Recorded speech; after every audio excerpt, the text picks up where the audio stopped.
trop de la découpe. Colle partout. Parce qu'après il va faire noir, il va faire nuit. Ça va être déjà assez compliqué de vivre à 4 dans un petit espace. Et sur le toit, il n'y a plus grand chose qui tient. Salut, nous c'est Guillaume et Sarah. Il y a 6 mois, sur un coup de tête, on a acheté une vieille cellule pick-up à rénover. Il a ensuite fallu qu'on trouve le camion qui convient et qu'on l'installe dessus pour pouvoir enfin commencer les travaux. Mais on était loin d'imaginer l'ampleur de la tâche. De surprise en surprise, il s'avère que l'on doit refaire une bonne partie de la structure car celle-ci est complètement pourrie. Le temps est compté car nous sommes à Montréal et l'hiver approche à grands pas. Si tout va bien, on met les voiles au printemps prochain avec notre fille de 4 ans Elisa et notre bébé qui devrait pointer le bout de son nez en décembre. Bonjour les amis. Bienvenue dans cette nouvelle vidéo. Et bienvenue à tous. Pour ceux qui n'ont pas vu la dernière vidéo, faut savoir qu'on a acheté un camper truck et puis il s'avère qu'une partie de la structure est pourrie, notamment dans la capucine. Donc on est en train de refaire la capucine, on refait le sol, puis on continue avec les murs et puis ça commence à prendre forme cette petite affaire là. Donc on va vous montrer tout ça aujourd'hui, yes. là où ça en est au niveau des travaux. Pour ceux qui aimeraient voir le début des travaux, suivez le doigt. On vous met le lien. Exactement. Mais surtout, aujourd'hui, on voulait vous parler de l'organisation des couchages dans le camper. Donc on est 4 personnes, 2 adultes, une petite fille de 4 ans et un bébé qui va arriver. Nos critères, en tout cas, c'était donc ne pas dormir dans la partie à vivre. Ça va être déjà assez compliqué de vivre à 4 dans un petit espace. Donc on avait envie de s'offrir ce petit luxe, d'avoir un espace à vivre. Pour avoir de l'intimité aussi le soir, pendant que les enfants dorment, etc. Et donc deuxième critère... de quoi ranger, parce qu'à la base, notre capucine était plein de placards. Ouais. Il y avait plein de rangements, et puis on a tout retiré pour refaire les murs et la Donc structure. aujourd'hui, il n'y a plus du tout de placards. Donc à nous de réorganiser tout ça pour garder à la fois 4 couchages et de quoi ranger des affaires, sachant qu'on ne veut pas non plus mettre trop de poids. Donc faire le plus léger possible avec le plus de rangement possible et dormir à 4. Et en sécurité aussi. Et en sécurité, en particulier pour le bébé. Ouais. Donc l'idée était assez simple en fait finalement, c'est qu'on fait un lit vraiment à part pour le bébé et puis Elisa, Guillaume et moi, on va dormir sur un lit king size de l'autre côté. Donc je vous montrerai tout à l'heure le meuble que j'ai imaginé et fabriqué pour faire dormir notre bébé. Et ouais, c'est plutôt, j'allais dire plutôt astucieux. Peut-être que c'est pas du tout astucieux, c'est juste un...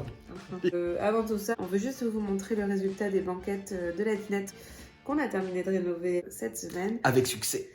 Bon visionnage à tous. Je continue la rénovation des bancs de la dinette. Ils étaient à la base décorés de tissus vieillots. On remplace ça par des moulures en bois et on tente de solidifier le tout en ajoutant quelques vis un peu partout.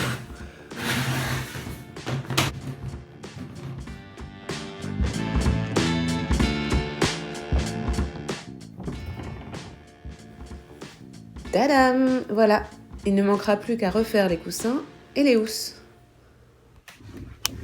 Colle partout. On poursuit le remontage de la capucine, mais cette fois-ci au niveau des murs, et ça sent bientôt la fin.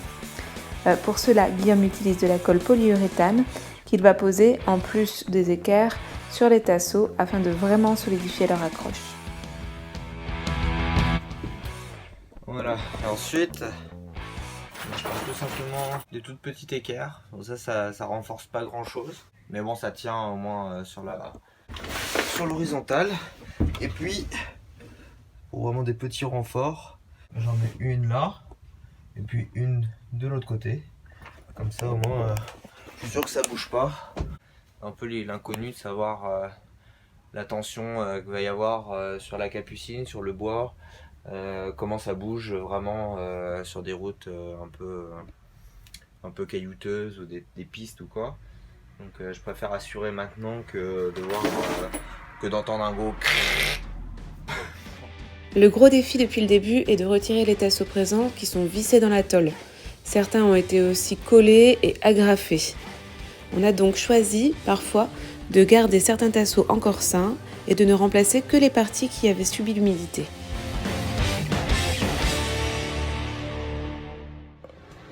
Voilà, ok, donc tout ça là c'était pourri, donc j'ai tout raccordé, collé, cloué par l'extérieur.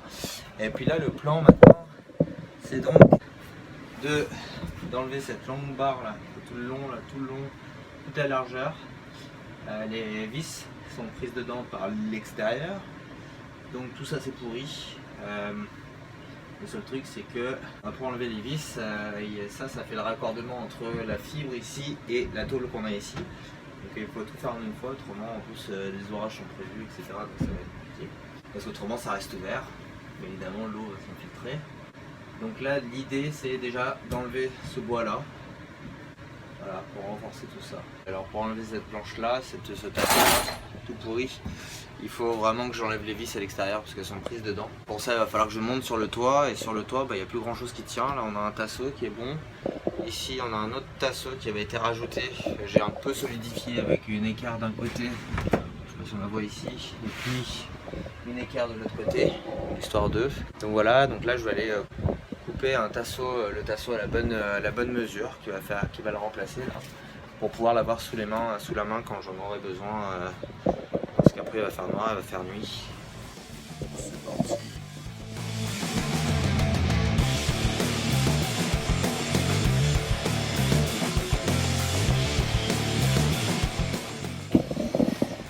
Voilà une belle découpe, puis on va voir si ça rentre.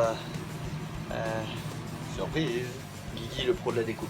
Ça rentre pile poil tout le long. Donc maintenant il n'y a plus qu'à enlever la planche pourrie, pouf, et la remplacer par une magnifique planche découpée de camion.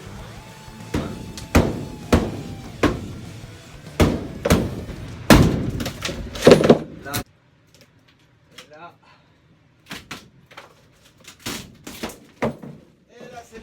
Avec cette technique, les murs se montent petit à petit et ça commence enfin à ressembler à quelque chose.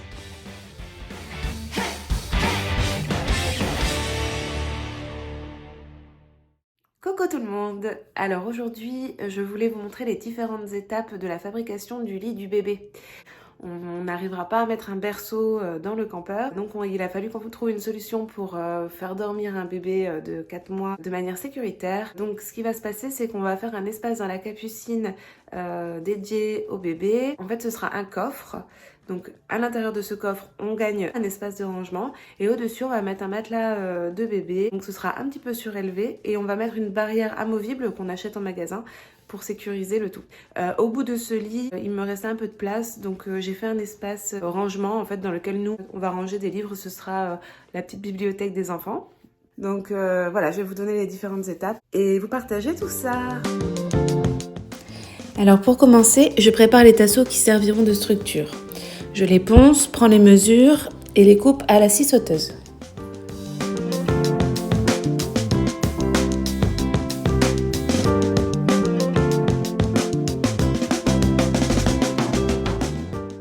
Ensuite, j'ai choisi d'utiliser de la colle à bois pour m'aider à maintenir les différents morceaux entre eux avant de les visser. Petit aparté, pour monter ce genre de meuble, selon moi, le principal était de faire un plan précis des différentes parties à assembler.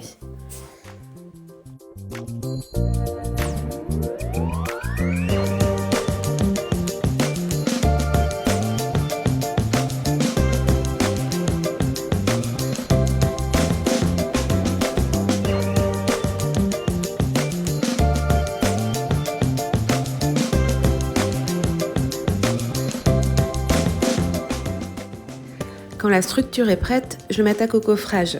Pour cela, je découpe à la scie sauteuse des plaques aux bonnes mesures dans du contreplaqué 6 mm.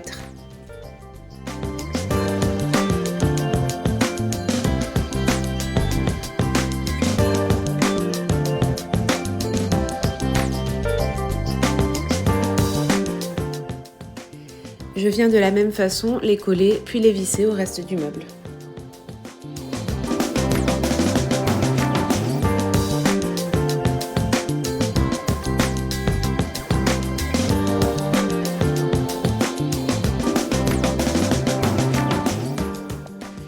Je termine cette étape en ajoutant quelques finitions en bois que je colle simplement. Il ne me reste plus qu'à peindre le tout avec d'abord une couche d'après, puis 2 couches de peinture blanche.